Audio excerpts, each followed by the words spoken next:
Hello everyone, Nix or Phoenix here, and welcome back to Jair's Story, A Wandering Prowler, this Skyrim roleplay series. So where we left off last time, Jair had helped Cicero, the weird jester, and he'd offered to help his familiar, as it were, the Khajiit, the Khajiit merchant guardian that he met on the road. And after leaving Cicero, he came all the way up to Whiterun, and he settled in for the night in the Bannered Mare, heating up that apple cabbage stew he'd made back in the Draugr ruins before drinking that, and it was very soothing, very warm, and it sort of brought warmth back to his body after the very chilling outside. Chill. And after 5 hours or so sleep, it's now afternoon in Skyrim, and after having a little bit of sleep, he's feeling well rested, and he's now sitting here and he's having a planning session. He's looking back on his first few days in Skyrim, and he's thinking about what he could do with his life, what he is going to do. For the last couple of days, it's been very random. He's just been wandering around a little bit, not really sure exactly where he was going, which he enjoyed for a time, but he'd like to sort of settle something, even the slightest thing, in stone here and now, so he knows what path he's going to go on. He still plans on doing the wandering because obviously he's going to be on. He already came to the conclusion a couple of days ago he'll always be on the run after committing treason and killing that royal high elf.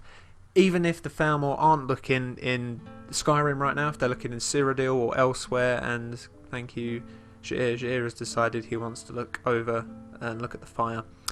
But even if they're looking elsewhere, which is irony there, if you caught the pun. And eventually they'll come and look at Skyrim, and what's even worse is, at the moment there is a Thalmor presence in Skyrim, so they may know what he has done, they may be looking for him, and if the Imperials and the Thalmor win this war going on between the Stormcloaks and the Imperials within Skyrim, then there's even more chance that he'll be caught. So he's always going to be on the run, he's never going to be able to stay in one place. And thinking through all these things that he's already sort of thought about, there's no running away from what he's done. And in the short time in Skyrim that he's had, he's realised that he possesses quite a nimble, quick and agile body. He has soft pads on the bottom of his paws, and that allows him to sneak past most things, and he has the ability to go undetected almost if he practices enough. And not to mention, he has nothing to lose and all to gain, and life... excuse me there. And what came across to him as probably one of the most viable options is a life of thievery. At first he thought, that's illegal, that's something that he didn't want to get into, and the reason why he didn't want to get into it is because he was trying to start a new life when he came to Skyrim. But when the sudden realisation hit that, of course, he'll always be on the run, he's always going to be a fugitive, unless all the Thalmor are wiped out or they leave Skyrim for good and they're pushed back into the Somerset Isles, he's always going to be a fugitive. And eventually the Thalmor might come around and tell the Nords that he's very dangerous or something. So, a life of thievery comes across as quite a good one. Not only does it work to his advantage with the sort of body he has and the abilities he has with his body that he can do, he's very nimble, he's very quick, he can be very stealthy. As a Khajiit, he has a brilliant tool, his own body, for thievery. And obviously his own father he doesn't know that his own father was a thief, but perhaps it's some sort of genetic memory that's passed on through from his father to him, and it's sort of just unlocked in his mind. And thank you, Skyrim, thank you for the really nice cinematic shot here, this is brilliant, while he looks over the fireplace there. And not only that, but it comes across as very thrilling and exciting, and a very well-paid livelihood, as it were. I guess you could call thievery livelihood. Some people might consider it that. He is considering that to be his life's work, and that's what he needs right now. He's very bitter about life. He hasn't got much. He hasn't got much to look forward to in his life. He hasn't got anything that can keep him uplifted, anything to bring him joy. So a life of thievery, very thrilling and exciting, and not to mention he will get a lot of money out of it in the end once he becomes, once he practices enough and becomes a master thief, which at the moment he's looking at as his top goal in life. It's something that it will make him always quick on his toes. He'll always have to be on the run, changing places to places. But the thrilling and exciting life of a thief has sort of seduced Jair as he's sitting there planning. And as he was trying to sleep the night before, he overheard some of the Nords talking downstairs in the Banded Mare about Dragon's Reach. Now, he hadn't actually come across Dragon's Reach. Oh dear, that was very unfortunate. Thanks, Dawes. Now, he hadn't visited Dragon's Reach the first time he came to Whiterun, because he wasn't planning on coming back here. He was sort of coming here quickly for a little bit to eat and to sleep, and he was going to leave after he sort of sold all of the bits he found in the Draugr ruins. But he heard that Dragon's Reach is where the Jarl lives, and from what he guesses, from what he's heard, that Jarls each have their own town or city. I guess you could call them cities. They do look like towns in the game, but they're meant to be cities, of course. And they run their own cities. And of course, that was a light to Jair's head right there last night. As soon as he woke up this morning, he thought, okay, the Jarl is sort of he's the one that leads all these people. He's the one in charge.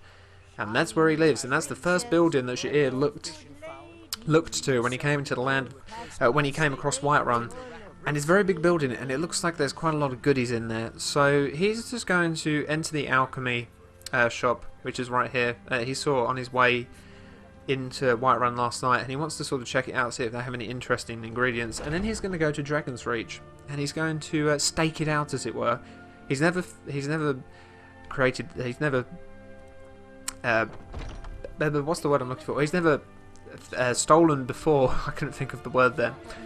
But, oh, thank you. Oh my. You have a lot of different ingredients, don't you? Look at all of them. That is quite a few different ingredients. And Jair has never come across these ingredients. And he hasn't come across these ones yet in Skyrim. Spider's egg. I don't think he's come across that one yet. Spriggan sap. Troll fat. Interesting. Well, let's go over to the alchemy table for now. But having come into the alchemy hut, he's just realised all of these ingredients could come in could be quite useful. They could become quite useful to him. He might be able to make quite a few certain potions, like poisons, or ones that will help protect him. And as he's sort of, just checking out his ingredients here, and he's going to go and try and make something. He's thinking, well, Dragon's Reach is the Jarl's residence. That's where the Jarl lives. It's probably foolhardy of him to go and try and steal from the Jarl right away, because he can imagine he might fail at that. He still wants to go and stake it out, but he doesn't. He doesn't think that he should go and try and steal from it tonight. He needs a bit of practice, and this poor woman's shop here, Arcadia's shop. He's thinking all of these different ingredients could come in a lot of use, and he's thinking that dear Arcadia here is going to be his first thieving victim. And are we allowed through here by any chance? No. Oh, there's a door here. Okay, interesting. Apologies, I didn't mean to go into your personal space here. Ah, lovely. Just warm up a little. But perhaps I'll come back later on this evening. He muttered under his breath, of course. He doesn't want her to know that. But having seen all those ingredients, he thinks that he needs a bit of practice. He hasn't properly stolen before, so a barrel. What's in here? All potatoes. Okay, we'll have them. Nothing wrong with some free potatoes. So he's just going to go around the back here, because he saw that door, and that intrigued him. Yep, sure enough, that is a back door. Okay, right, he's going to keep that. He's going to keep that in his head. Right, act natural round the guard. So anyway, having decided that the alchemy hut shall be, it's not called the alchemy hut, I don't believe, but the alchemy shop will be his first victim. He needs a bit of practice, and that place comes across as the best one, because he's a budding alchemist. He learned quite a bit from the mage about alchemy, but he still needs practice. He still needs to, he was never able to use dangerous ingredients, but he was taught how to sample ingredients. As I said a couple of episodes back, that he has to taste them a little. He has to see, and he can determine by the taste what exactly they'll be useful for. So having a look at all of those different ingredients, so some of them looked quite nasty. He might be able to make some very nice potions with those ingredients, ones that can help him in battle. And he's been using his claws, as we all know, but he also wants to sort of train and use his dagger a little because he's very sneaky, and although he can easily take someone out in a sort of head-on fight. He thinks that, you know, maybe since he's going to be a thief and he's going to be practicing his stealthy approaches, why not be a little bit more stealthy when it comes to killing people? Perhaps poisoning the dagger that he owns right now, which I do believe he has a dagger. I do apologise there for going off a little bit, but he does have a steel dagger, and he's thinking he could poison this, and he could sneak up on the enemy and just stab them in the back and let them die of poison. Now this seems to be the kitchen. No one seems to be too bothered about him going in here. So let's just have a little look down here. See what's down here. Okay, this looks like the servant quarters. I was. What's the meaning of this interruption? Nothing. Not receiving visitors. I apologise. I didn't realise. Nothing, dear. Mind yourself in front of the the Jarl's quarters. Okay. Nothing of. Just go away, please. Sadly, this is the problem when you have a storyline that you can't activate on your own, Bethesda. Roleplay. You're just breaking the roleplay right now, Bethesda. Thanks a lot. But anyway, so he doesn't know these are the Jarl's quarters, but he's just staking out. We'll just imagine she didn't bother us because usually, obviously, she wouldn't.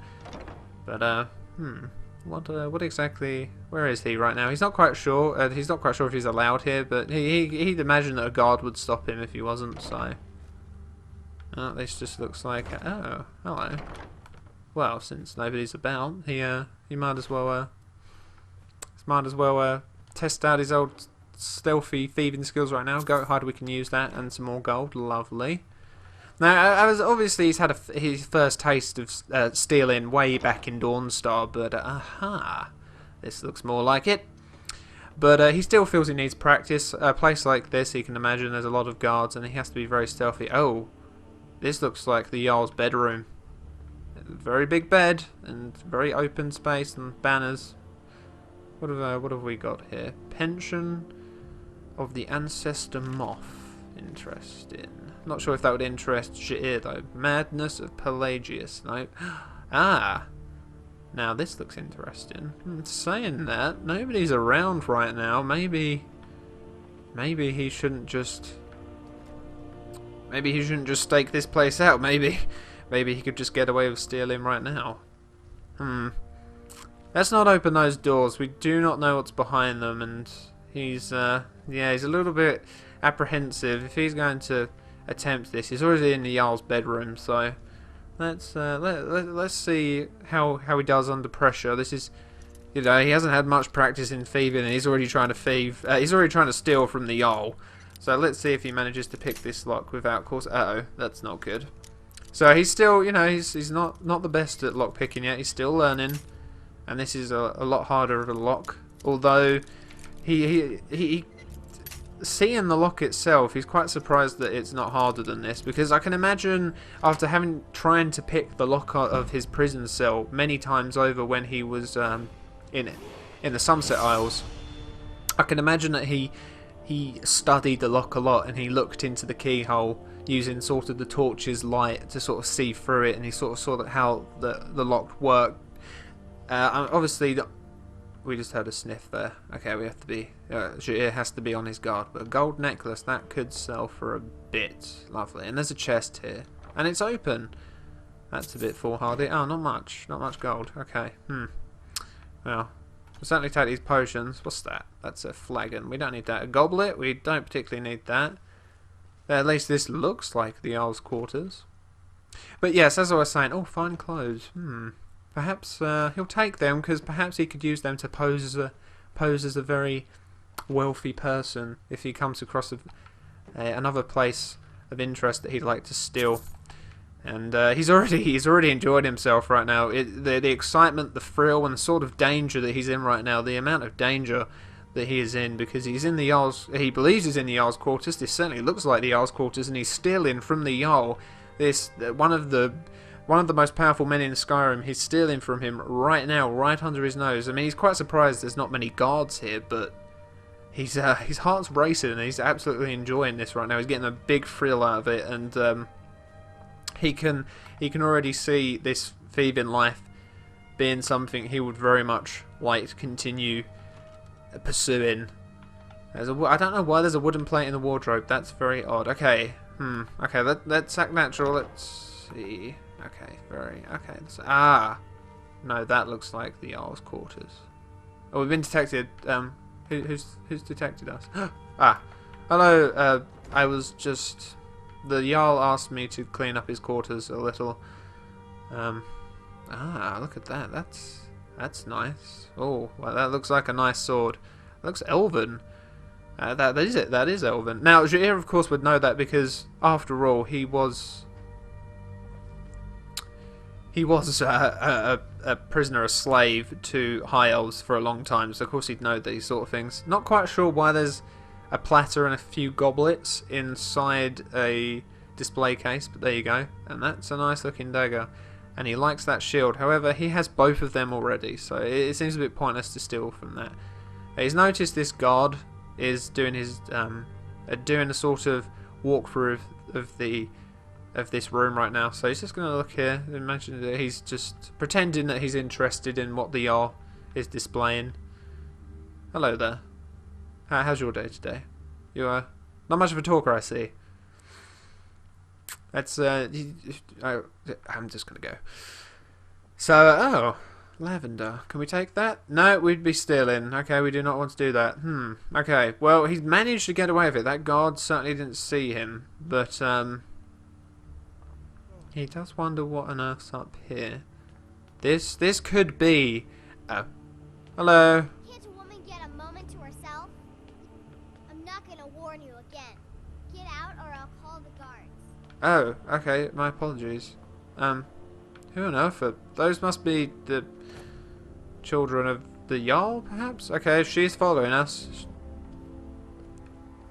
Okay, we better get out of there quickly. Okay, so that wasn't the best stakeout. However, he managed to take a few things, and although he was caught by those children, he can't imagine that they'll tell their parents, or their parents won't believe them. He does imagine that those are the Jarl's children. It would make sense. But now he knows that's definitely probably the Jarl's bedroom up there, which he does plan to steal from. Yes, this looks like the main hall again. Okay, interesting. Nobody's here at the moment. Where?